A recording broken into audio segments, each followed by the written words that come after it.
Para saudara dan saudari yang Tuhan cintai, selamat pagi dan selamat bertemu lagi dalam renungan harian dari Paroki Santo Petrus dan Paulus Argapura, edisi hari Jumat tanggal 8 April 2022 dalam masa Prapaskah yang kelima. Mengawali hari yang baru ini, kita hendak mendengar dan merenungkan sabda Tuhan. Marilah sebelum kita mendengar dan merenungkan sabda Tuhan, kita berdoa. Dalam nama Bapa dan Putra dan Roh Kudus. Amin. Allah Bapa Maha Pengampun, kami ini orang lemah yang sering jatuh. Ampunilah kejahatan kami dan bebaskanlah kami dari belenggu dosa. Bersabdalah ya Tuhan, kami siap untuk mendengarkan.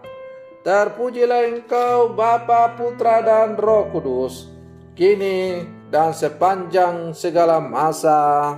Amin.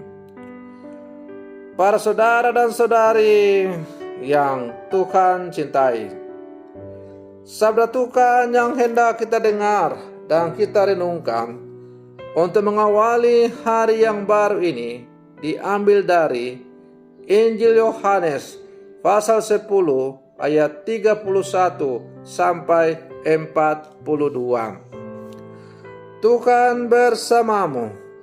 Inilah Injil Tuhan kita Yesus Kristus menurut Santo Yohanes. Sekali peristiwa, orang-orang Yahudi mau melempari Yesus dengan batu. Tetapi kata Yesus kepada mereka, "Banyak pekerjaan baik yang berasal dari Bapa-Ku yang kuperlihatkan kepadamu. Pekerjaan manakah di antaranya yang menyebabkan kamu mau melempari Aku?" Jawab orang-orang Yahudi itu, "Bukan karena suatu pekerjaan baik, maka kami mau melempari engkau, melainkan karena engkau menghujat Allah, dan karena engkau, sekalipun hanya seorang manusia saja, menyamakan dirimu dengan Allah." Kata Yesus kepada mereka, "Tidakkah ada tertulis dalam kitab Tauratmu, Aku telah berfirman, kamu adalah Allah?" Jikalau mereka kepada siapa firman itu disampaikan disebut Allah, sedang kitab suci tidak dapat dibatalkan, masihkah kamu berkata kepada Dia yang dikuduskan oleh Bapa dan yang telah diutusnya ke dalam dunia, engkau menghujat Allah? Karena Aku telah berkata, Aku anak Allah. Jikalau Aku tidak melakukan pekerjaan-pekerjaan Bapa-Ku, janganlah percaya kepada-Ku. Tetapi jikalau Aku melakukannya dan kamu tidak mau percaya kepada-Ku, percayalah akan pekerjaan-pekerjaan itu, supaya kamu boleh mengetahui dan mengerti bahwa Bapa di dalam Aku dan Aku di dalam Dia. Sekali lagi mereka mencoba menangkap Dia, tetapi Ia luput dari tangan mereka. Kemudian Yesus pergi lagi ke seberang Yordan, ke tempat Yohanes membaptis dahulu. Lalu Ia tinggal di situ. Dan banyak orang datang kepadanya dan berkata, "Yohanes memang tidak membuat satu tanda pun, tetapi semua yang pernah dikatakan Yohanes tentang orang ini adalah benar." Dan banyak orang di situ percaya kepadanya. Demikianlah sabda Tuhan. Para saudara dan saudari yang Tuhan cintai, tugas kenabian yang utama dan pertama adalah menyampaikan kebenaran Allah dan memerangi semua hal yang bertentangan dengan kebenaran itu. Itulah yang dilakukan oleh para nabi, termasuk Yesus atau para nabi sebelumnya.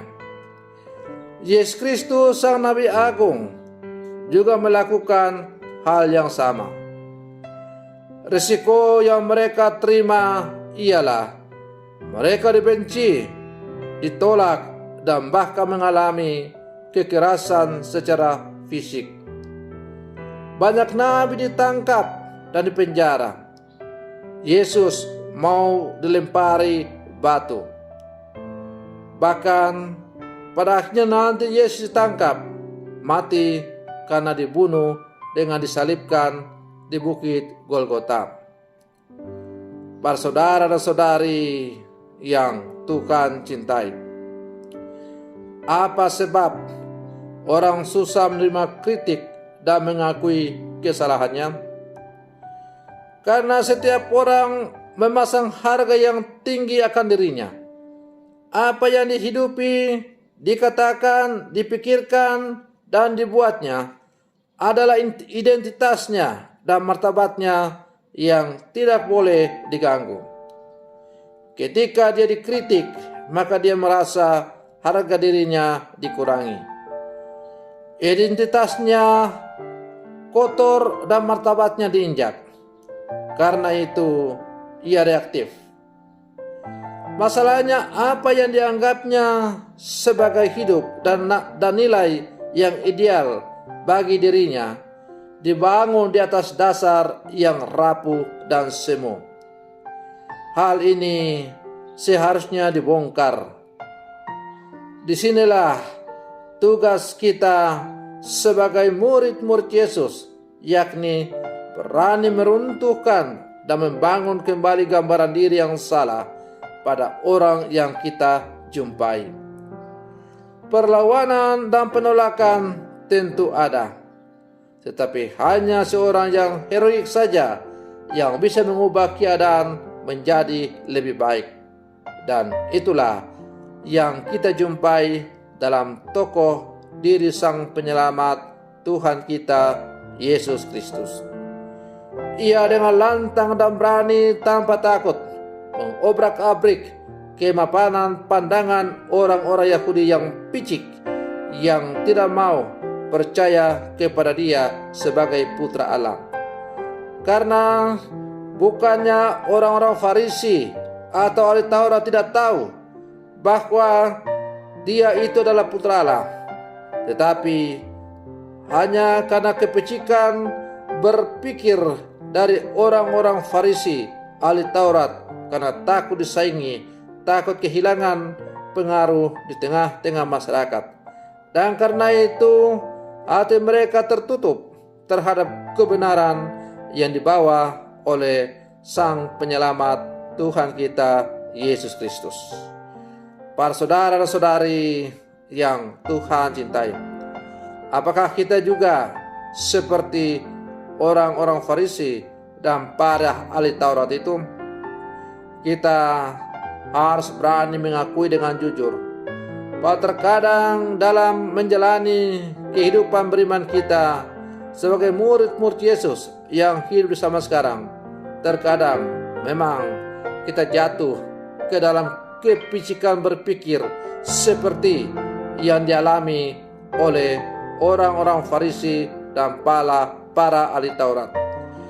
Karena itu masa Prapaskah adalah merupakan anugerah istimewa yang diberikan oleh Tuhan kepada kita melalui gerejanya untuk semakin kita memurnikan motivasi hidup beriman kita di hadapan Tuhan, supaya semakin sesuai dengan apa yang dikehendaki oleh Tuhan. Para saudara dan saudari yang Tuhan cintai, karena itu marilah kita semakin membuka hati kita, diri kita, seluruh kehidupan kita kepada Tuhan.